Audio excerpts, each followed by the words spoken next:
Isn't Randy a name as well? Which one? Randy's a male name as well. Randy, like a business people. It is. Yeah. It is. Yeah. Yes, it is. Wouldn't be much fun being called Randy. Yeah. Wait, they just Randy. Everyone make jokes all the time. Okay, let's have a look. Go through these. Okay. Screw, to have sex. To have sex, yeah. Yeah. To have sex. Yeah. Screw. I'm So, gonna- the act of screwing. Yeah. So metaphorically, Metaphorically, sex. to have sex. The other meaning, though, is I heard you guys discussing. There's another meaning here, isn't it? If someone said, "I want to screw you," in this context, it's the It's party. about sex, but then with the other one, you gotta add the up. I'm gonna screw you up, like I'm gonna mess you up. Is Yeah, it like that's that? right. Yeah. If you don't have to add the up, but the other meaning of screw somebody is Oh, like when put you say- pressure on them Yeah. and make them break. Yeah. So, in a movie, somebody might say, "I'm going to screw you, one businessman to another. I'm going to destroy you." Yeah. Yeah. Or So maybe put so like- much pressure. I'm going to screw you up. That's true. But there's this Yeah. other one where, like, say, like you talking to someone, you having an argument, and you be like, "Nah, man, screw you." That's true. You Yeah, can you just say, actually- "I'll screw you." Like stuff you or something. Well, again, it's like fuck. Oh, fuck Yeah, you. like fuck you Yeah. too, yeah. Screw you, not Yeah. quite as strong. Yeah. But yeah, so that screw is gone. So there's a lots of meanings Sexual for it. one. Exactly. Yeah. Yeah. Here, it's a But this sexual one is meaning. a sexual meaning. I'm gonna screw you. Who's the poon? Poon is related to pufter. So who's the pufter? Who's the Yeah. gay? Who's the guy? As a negative. Yeah. Negative. It's much less common than pufter. Then puff. Yeah, puff to. Yeah. Poon also suggests a kind of upper class gay. And somebody who's a bit stuck up, meaning stuck up, a bit tight emotionally. They're not relaxed. A poon. Yeah. And they say, who's the poon with a poker up his arse? Arse bum. So a poker, the thing you put in the fire, the bit of metal to what will stoke the fire, stir it up so it burns better than a poker. So someone with a poker up their arse, they're sort of really stiff. They're not relaxed. So what we see here, this is a particular character who comes along. He's a relatively new person to the group, and he's very different. He's from a private school, he's a liberal voter, all the others are kind of either mild or strong lefties. And as I'm sure it's the same in your native culture, the higher you go in class, as a stereotype at least, people are less relaxed, they're more formal. And if you're the product of that sort of private schooling, you're kind of quite restricted and a bit uncomfortable in lots of situations, Working class is much more relaxed and it's reflected in their language, there's more slang. As you go up the socio-economic ladder, you get less slang, less relaxed. There's a material reason for that, ultimately. Those people are more powerful, they're about control, they have to exert self-control in order to exert control over others. And they have to assert self-control in order to maintain the wealth that they've had, so there are broad material reasons why you produce that kind of culture and you have the opposite culture at the other end. Is that not true of anybody's native culture? And as I say, language behaviour is a sort of correlation, is a correlated behaviour to that. John, I just had a question Yeah. about the us. There's like people from for example, like United Kingdom, Yes, like Ireland, Ireland. they tend to use this us more than Yeah, actual that's AWS, right. yeah? Yeah. Whereas Americans Yeah. who write ass Just like that. AWS, yeah. And depending on the accent of Americans, I say ass, and it's more like, looks like that. Yeah. In British and American, British and Australian, that looks like the donkey, ass. It's another kind of donkey. The small horse, donkey, and ass. Yeah. So you read old fairy stories with, the monkey and the ass or something. Yeah. Doesn't mean the monkey and the ass. Overall, like many things, we're getting Americanized, our spelling's getting Americanized, and this is possibly more common here now than this, but because I'm 120 years old, I still write the old spelling. Knee you in the balls, well, the balls, the testicles, male sexual organ, so I think that's pretty good. Knee you is like kick, but you kick with your knee. With your knee. You see it here, Notice knee, you all know knee as a noun, but as a verb, if you knee someone, it's that action, kicking with the knee. Oh, it's like kicking the ball. Yeah, exactly. And that happens at the party. It's an interesting party, as you can see. Look at the dialogue. The bust up. If you bust up, you break up. Bust means, bust means to break. Bust is a slang word for break. Oh, I can't use the speaker, it's busted. Your business, somebody's business can go bust, it breaks. But it can mean also like getting into a fight. For example, like bust up. That's right. A bust up is a fight. A bust up is a fight. Yeah. So it could be a verbal fight or it could be a physical fight. Yeah. So you can still here more verbal. Yeah, it's more. Yeah. Okay. Bastard is different. Bastard is spelled differently too. Yeah. Oh, you're a bastard slang. But it's spelled like that, and it's an R sound, long R, bastard. Bastard, yeah. Not busted. There is another word, busted, and it means a bird. You know, if we put a U there, a busted is a particular kind of bird. That's fairly uncommon. Any ornithologists here? Any bird PhDs? No, alright, we don't need the word. So that's much more common, and you'll need that word. Yeah, no, it's not related. John, how about busting for the move? Yeah. Is that a bit? Yeah, I'm busting, I'm breaking. Is that the same as the So- bust up? It's like this one here, the bust. So if something busts, okay, bust, look, bust would be ultimately related to that word, burst. And the language has altered a bit, and you know, you've got bust. So bust is slang, whereas burst is more formal. But yeah, I'm busting the loo, common collocation. I'm a bit off. If something is off, it's rotten. It smells. The most common use of, you use it about food. You know, oh, that meat's off. We can't use it. Have a sniff of the milk. Oh, that's off. That's off. Pretty common in Australia, of course, because of the heat. And yeah, but here I'm a bit off. There's something, I'm a bit rotten. There's something wrong with me. I'm a bit weird. That's how he means it here. I'm not good. I'm off. I'm not so much stressed, I'm bad. It's like the food's gone bad and he's gone bad. There's something wrong inside. And he's admitting this about himself in this context. If you say, oh, somebody's a bit off, it's like, you know, they're a bit weird. Yeah, a bit strange. Seduce, this word... Is it like flip? Kind of, yeah. But it's more like... There are many words like induce, deduce, we've talked about deduction, induce, etc. Even this word, we need to get back to our famous 14 Latin roots. This is one of them. And it comes from ducere, and it means to lead. So think of leading your dog or leading someone, lead. Now think of educate. You know, and the process of education, somebody leads you through like a path of knowledge. That's the basic metaphor behind education. Deduce, 1 + 1 = 2. You lead yourself through to a conclusion. Induce, induction is evidence. Leads us, we say in English, we say the word leads you to a conclusion. Yeah? So it produces many other words. Seduce, I'm mentioning this because it's helpful to see the metaphor. Seduce is when you lead somebody often into sex. And they're kind of a bit helpless and a bit powerless. You know, one person has the power and the other person doesn't. And it's not through physical force, but through attraction or tricks or whatever, seduction. You can get seduced into buying a used car from a used car salesman. There's this element of trickery. Yeah? So alluring?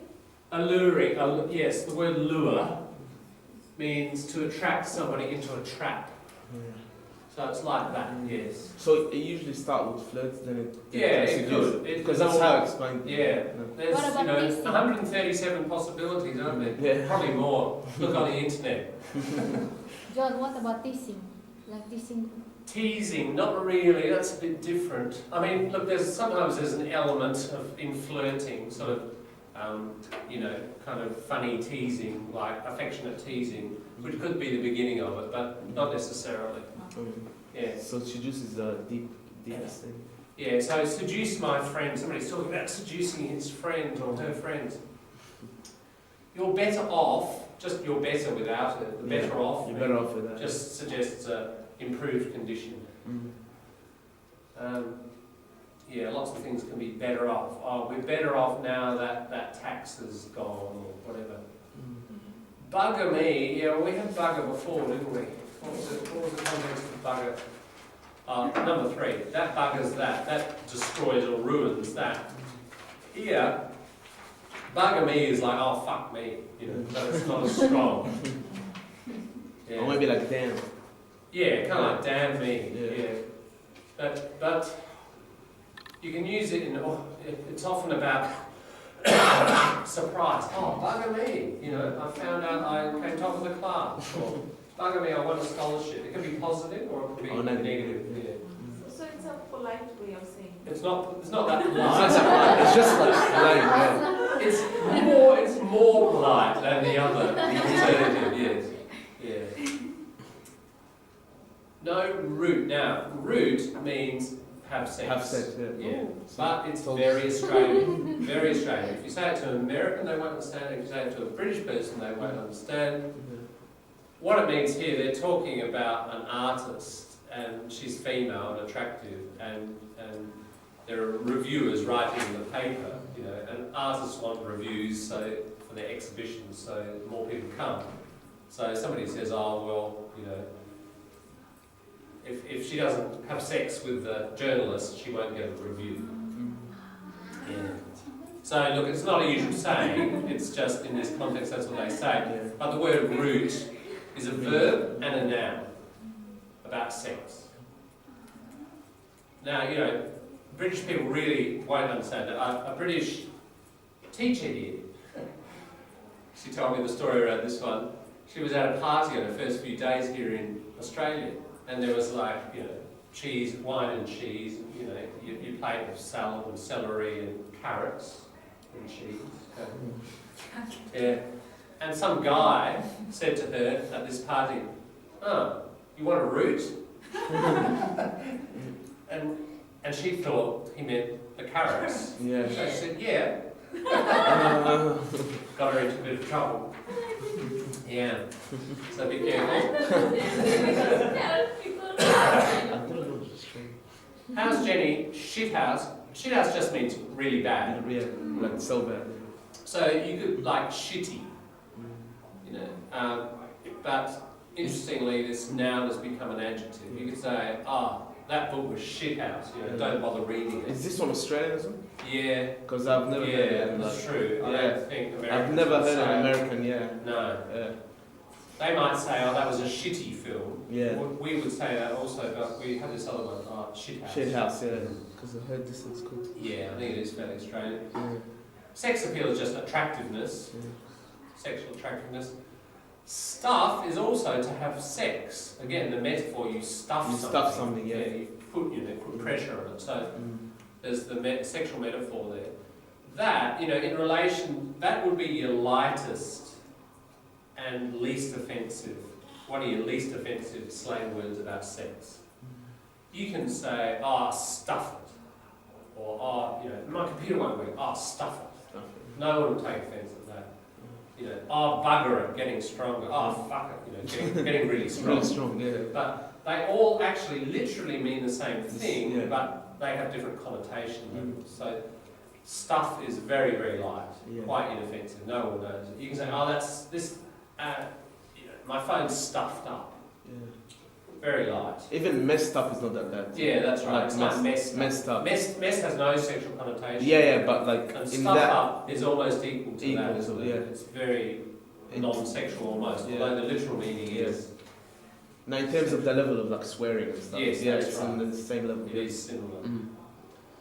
Now, the Libs have had the Richard. Okay, now Richard, this is a bit complex. They're watching, Don invites them round in 1969. There was an election, and it's election night, and they're watching the television to see who wins and who doesn't. So the Liberals are looking pretty bad by halfway through the night. This means the Liberals have lost, have been destroyed, have been ruined. Now, the reason is, it's kind of complicated. Richard, the other meaning, if someone's called Richard, their other name is Dick. Dick. Now, Dick is also a male sexual organ. Yeah. So, a very common word for male, the penis. So it's kind of like rhyming. You know how we do that rhyming slang where you say a word but really you're meaning another word, like past the dead horse, the source. It's a bit like that. You say Libs have had the Richard, Libs have had the Dick. When you have the Dick, you've had sex, you've received sex. So it's like you've been stuffed, you've been fucked, right? So if the lib, saying it really strong, the Libs are fucked. If you say that, it means they're destroyed, really strong, right? This because there's several indirect layers away from that. The Libs have had the Richard means, they've been destroyed. It can also mean they're in a bad situation. Like when you say someone is effed up or something like that means they're in a bad situation. Yeah. So you can say they've had the Dick. That's not very common though. That they've had the Richard. Yeah. He's Randy. Yeah, he's got a lot of sexual desire. Randy, sexually aroused, wants to have sex. Is there another meaning of it or?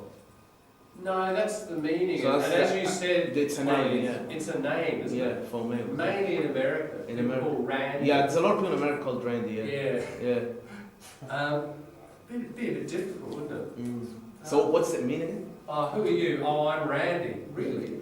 What's it mean again? Randy? Randy, you want to have sex. You're hot for Horny. sex. Oh, okay. Horny. Yeah. Horny. Horny. A very common other word is you're horny. Horny. Now again, a horn It's like the is like the male sexual organ. Right? So I'm horny means I want sex. Many jokes in Shakespeare around the word horn. Shakespeare, we think of Shakespeare as this grand king of literature, but interestingly, he wrote the whole spectrum. I mean, kind of like what we're trying to do in the course. We're trying to cover very high academic, professional stuff, and we're at this level as well. What makes Shakespeare the great writer is because, even when he's writing about kings and tragedies and so on, he's got working class people in another part of the palace, sort of having conversation, and they're using all this sort of language, they're making jokes about horns and da-da-da. Lots of sexual jokes in Shakespeare, and lots of slang. It's part of the richness of the language that he used. This little runt, a runt is a very small animal that's too small. Like a dog or a pig will have many offspring in what we call the litter. Like pigs, might have 8. And there's one little small one, smaller than the others, and it loses in the competition for the mother's milk, That's the runt. We say the runt of the litter. The litter, just like a bin, litter. I don't know why it's got the same, word actually. There must be a reason. The litter bin. But litter can also mean multiple offspring of an animal, like pigs, dogs, cats, where you have not just one animal but several children. That's a litter. So you say the runt of the litter, the little weak one. So this little runt, you're a little weak guy, so weak. Negative insult. Now this party shits me. Boring. Not so much boring, annoys me. I don't like it. If something shits you, you don't like it. Yeah. Oh, that music shits me, turn it off. But doesn't it connect to boring a little bit? Or? Not really. You might, this film shits me because it's so boring. It could be a reason Yeah, why it shits you, yeah. but there are other possible There's reasons. other, okay, yeah. You can add an off, something shits me off, then it's annoying. Now it's the same as pisses me off. Pisses me off. However, with pisses, didn't we have that? No, we haven't had. The next one. Okay. Pissed as farts. Okay, if you're pissed, you're drunk. Drunk. Now, as a noun, alcohol is piss. Yeah. Think of white wine. You know, what does it look like? Yeah. Okay, so, and a lot of alcohol. So, and it makes people piss. So it's called piss. Right? So you drink a lot, you get drunk, you get pissed. And it's just this collocation. Pissed as farts, right? Yeah. I don't know why, but that's the collocation. Now, there's another meaning of pissed, and in English, in Australian and British English, you say, like the one just before it, annoyed, pissed off. She said something and it really pissed me off, it really annoyed me, made me angry. However, what Americans will do is they'll just drop the off. They'll say, I'm really pissed.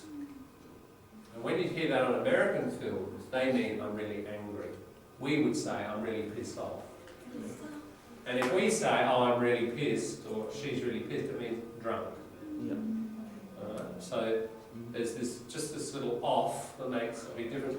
Younger people, probably under 30 or so, will have adopted the American form, oh, I'm really pissed, that means I'm angry, in Australia now. But if I hear that, I automatically think, oh, someone's drunk.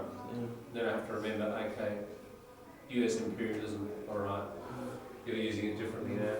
But then I remember, like in school and stuff, people actually used it as in the drunk. Yeah, that's how I knew it. That's right. Yeah. So I think they know the meaning, but they just choose what they want to say. Yeah, you can go either way with the choice there. Yeah, alright, so that's page 2.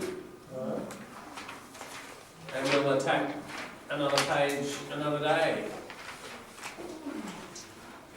I hope that's fun. It's always fun, isn't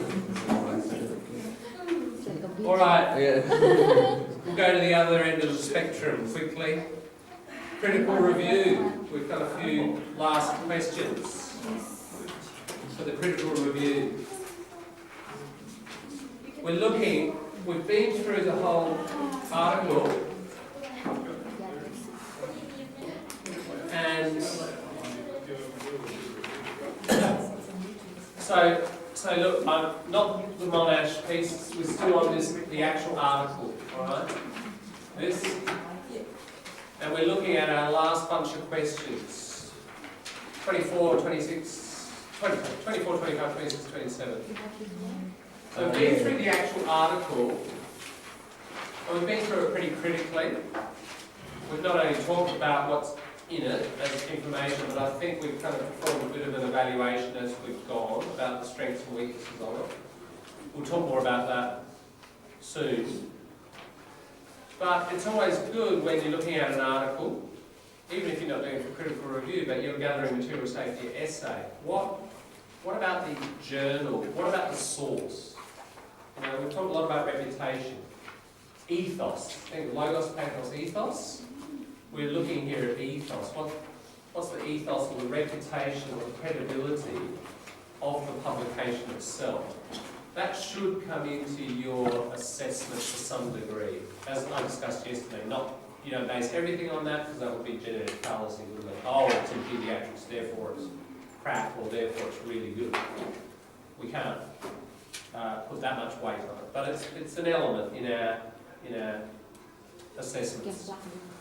So, how do we find out about the nature of an article? You basically have to do a bit of searching about the article itself. If we do that, let's see. Alright, I'll just see what I put into Google here.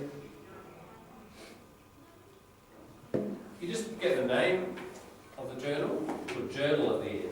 You know, in this case, if I put paediatrics, I get all sorts of stuff about the subject, paediatrics. Paediatrics, remember, medical practice in relation to children, or study of that. So you need to put the word journal. This should be a common strategy, a common practice for you with really any research. So if we do that, we get down here, Journal of Pediatrics. Have to look a little bit further, and we'll go to that. Okay, and there's the journal, and we get the latest.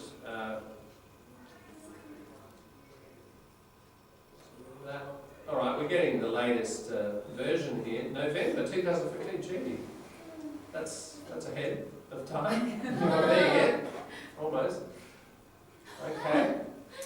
However, about the journal, this little bit here, just have a look around a lot of journal websites, especially if they're successful.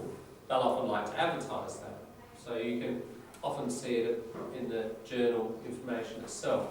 Let's just look here. Let's look at our, look, I've jumped 24, we'll come back to that in a minute, because that's actually in the article. Sorry, I'm on 25. The journal, is it peer reviewed? That's fairly important, isn't it? Remember, peer reviewed, have other experts in the field, legitimate authorities in the field, yes, we don't get into a fallacy of appeal to authority, have other experts reviewed that article before it gets published. Generally, peer review helps us assess it as probably a little bit higher quality. All right, well, what does it say here? Peer reviewed. The Journal of Pediatrics is an international peer-reviewed journal. Yeah. That advances pediatric research and serves as a practical guide for paediatricians, for people who study pediatrics or practice it, who manage health and diagnose and treat disorders in infants, children and adolescents. You can read more there. But yeah, so it's peer reviewed, that's something to be looking for. So peer review, you know, we'll get onto this in a minute too, impact factor. These are kind of two things that people look for. Peer review helps, but you know, I have heard from a librarian there are now kind of almost like mafia circles of peer review. So in other words, you get 6 professors, they might be around the world. Well look, I'll peer review you and I'll say your article's really good if you peer review me and say the same thing, and we'll do this for 10 years. You know, any system gets played with, doesn't it? And so they peer review each other and say, no, you know, I recommend that this get published, and they do this with each other, and you know. Now that's not always happening, but it can. And so again, we've got to exercise our critical faculties. We don't just swallow it. Oh, peer review, oh, cool, you know, therefore it must be good. That could be happening. So yeah, with everything, we've really got to be alert and, you know, have that element of doubt in our assessments. But it is an indication. So it's peer reviewed. Now there's a thing called an impact factor here, 3.790. Journal Citation Reports 2015, up to date. This is an impact factor, is the impact that a publication has on its field. So pediatrics, there'll be thousands of people around the world, maybe hundreds of thousands of people probably, working in pediatrics, maybe millions. There are lots of journals in pediatrics. Okay, where does this journal rate in terms of its impact on the research field? How do they work this out? One of the, it's complex and increasingly complex, and different companies, you know, these days, this mob, Thomson, Reuters, you know, private companies who probably the journal pays to calculate impact factor, and you know, there's all this stuff going on. One of the things is, imagine this article here. That was published in 2010, maybe in 2011, 2012, 2013, maybe it stimulated a big discussion about lesbian families and so on. And a number of people read this and thought, oh, this is interesting, and did further research into the area, and they quoted in their reference list, they had this journal. Okay? So maybe it produced 100 other, there are 100 other studies, not produced, but maybe it influenced some people who did 100 other studies, and 100 other studies in the future had this in their reference list. Then that kind of gets a score of 100. You know, another article, less well-known or less influential, less impact, maybe only 23 journals in the next 5 years used it in their reference list. So it has a lower impact score, can you see? That's one